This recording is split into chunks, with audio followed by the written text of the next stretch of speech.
Je suis Christine Solaï, je suis artiste visuelle, je travaille le dessin, la vidéo et je suis aussi scénographe pour le spectacle vivant.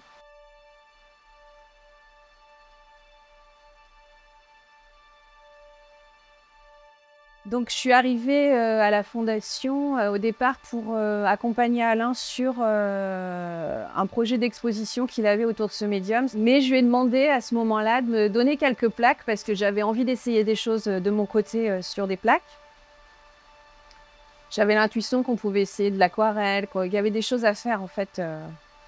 Donc c'est ce qu'il a fait et puis je suis partie avec mes quelques plaques et j'ai commencé à dessiner dessus. Et en fait j'ai vraiment rencontré quelque chose à ce moment-là, c'est-à-dire que l'albâtre a quand même à l'intérieur de lui déjà un dessin de fabriqué, quoi, qui est fait par des sédiments, des fissures parce qu'il y a des brisures aussi. Puis parfois il y a aussi, on dirait qu'il y a de l'eau qui a circulé en fait.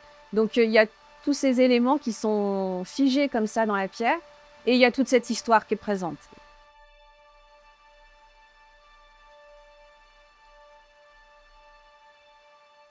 Quand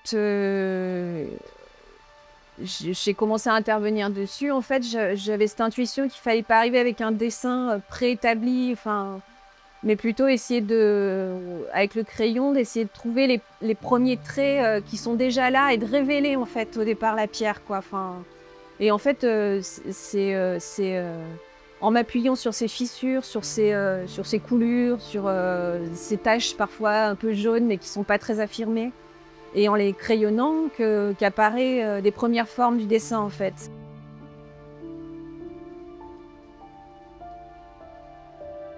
En général, je commence les dessins avec au crayon. Je fais un premier passage où je cherche un endroit de la pierre où je vais m'appuyer.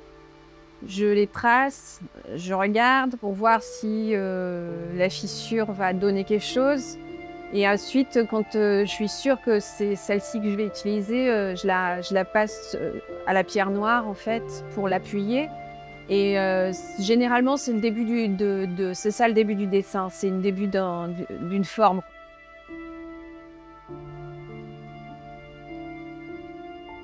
Et j'utilise aussi de la feuille d'or à petite dose.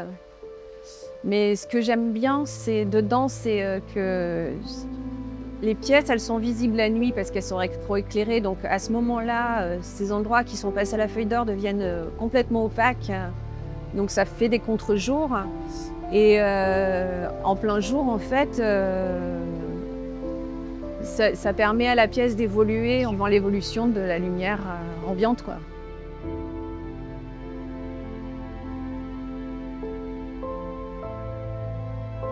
Cet été, je suis montée voir un glacier que je n'avais pas vu depuis longtemps. Et cette expo est conçue par rapport à ce cheminement que j'ai fait jusqu'à ce glacier.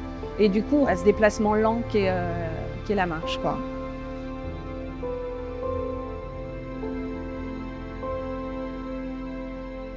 Ce rapport à la marche, c'est aussi un rapport c'est un retour à une temporalité qui est humaine, en fait, où pour atteindre ces endroits-là, on a besoin de temps, on a besoin C'est pas quelque chose qui se consomme. On n'y arrive pas comme ça, en fait. Ça demande un effort. Quand je dessine, j'ai l'impression d'être en marche, en fait. Et surtout quand je dessine sur la pierre. Parce qu'il y a toutes ces fissures, et chaque trait est un pas, en fait, qui avance vers l'aboutissement du dessin, donc la fin du chemin, quoi.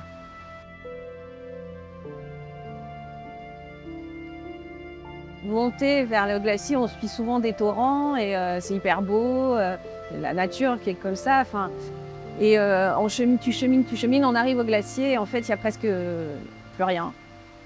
Il y a quelque chose qui s'est passé ce jour-là c'est quelque chose qu'on sait, mais en fait, en y étant physiquement inscrit dans ce paysage, il y a quelque chose qui devient très, très concret, en fait. C'est très palpable. Et en fait, j'ai voulu que cette exposition soit un témoignage aussi de cette disparition-là.